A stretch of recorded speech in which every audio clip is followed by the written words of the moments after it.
Okay, so I'm back now.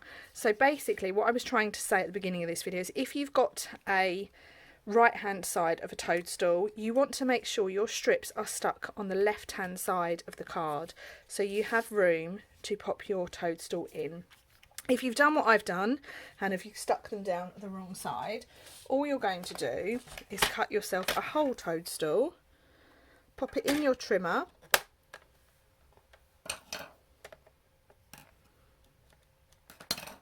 and cut yourself half of it. Okay, and then bring your card back in and stick that down.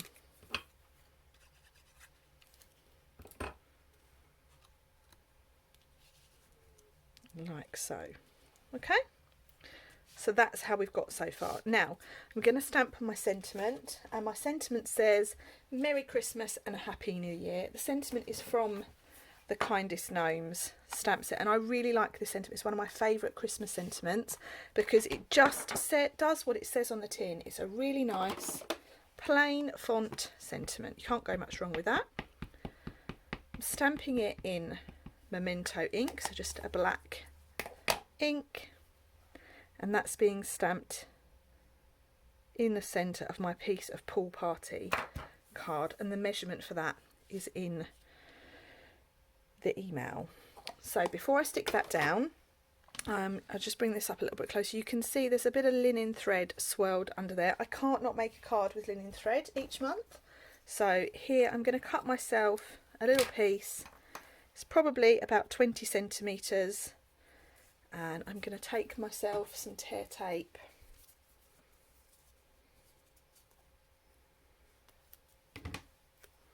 and then I want to fold this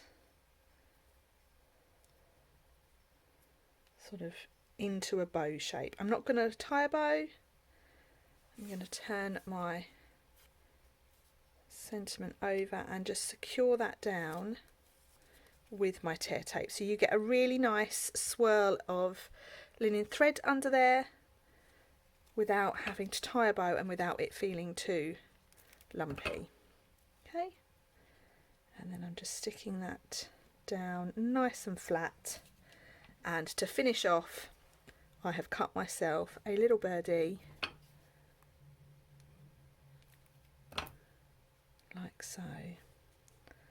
That's going to sit on my card. Okay, then the last thing we need to do is we need to attach our piece of white inside, so I'm just going to cut myself that piece of white.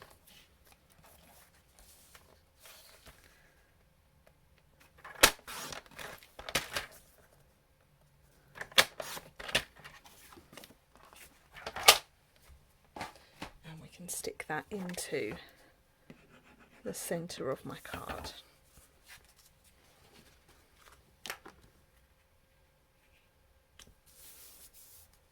And there we have it. That is card number 2, all finished for you. I hope you like it. Do leave me a comment with what you think of it, and I'll see you all over on the next video for card number 3. Bye for now. Hi everybody, welcome to card number 2 of October's card class. Nearly said September then. And this card design, we're going to be using a partial amount of the DSP just to create our layout. All of your pieces have been cut. I've pre-cut my pieces already, and all we need to do is assemble. Now, first thing I'm going to point your attention to is this toadstool has been cut out from the designer series paper. Now, your designer series paper, I'm just going to see if I've got a sheet here. Here we go. So, depending what one you have on your piece of designer series paper, you may have a blue one, you may have a red one, it may be this end or it may be this end.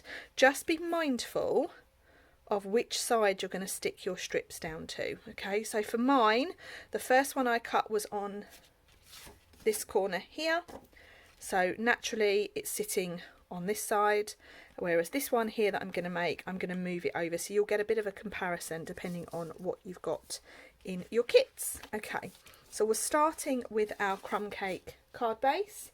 It's a 10th fold card, so just make sure you give your score line a really nice crease. We have a layer of crumb cake card to put on the top, and I'm sticking that down flat with some wet glue. Okay. Now you will have cut yourself a piece of DSP that measures 6 centimetres by 12. Now the reason I've done it like that is so that we get continuity in the picture. So what I'm going to do is I'm going to use my trimmer and I'm going to cut my piece of DSP into 2 centimetre strips. Okay. One. You could do this with different patterns of paper, but I wanted to have this really nice little scene showing on mine. Okay, so once we've done that, I'm going to take my pieces off and I'm going to put them in the order that I'm going to put them down on. And I want to add some dimensionals to this now. Now for me, as I mentioned in the first video, I have sadly run out of main size dimensionals, so I'm improvising a little bit and I'm using some of these foam adhesive strips.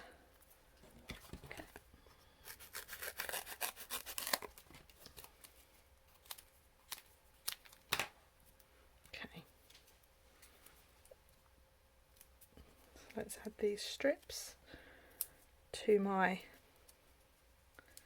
strips.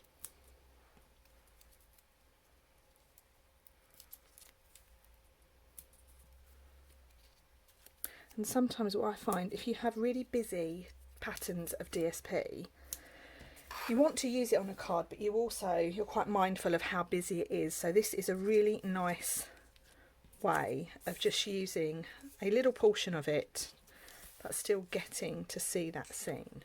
Okay, so I'm just putting them back there so that I know I've got them in the right order and up the right way, and I can now start to stick these down. So I'm putting it on my card so that they're about 1 centimetre in and sort of in the middle of the card vertically. And then I'm leaving a little gap between them.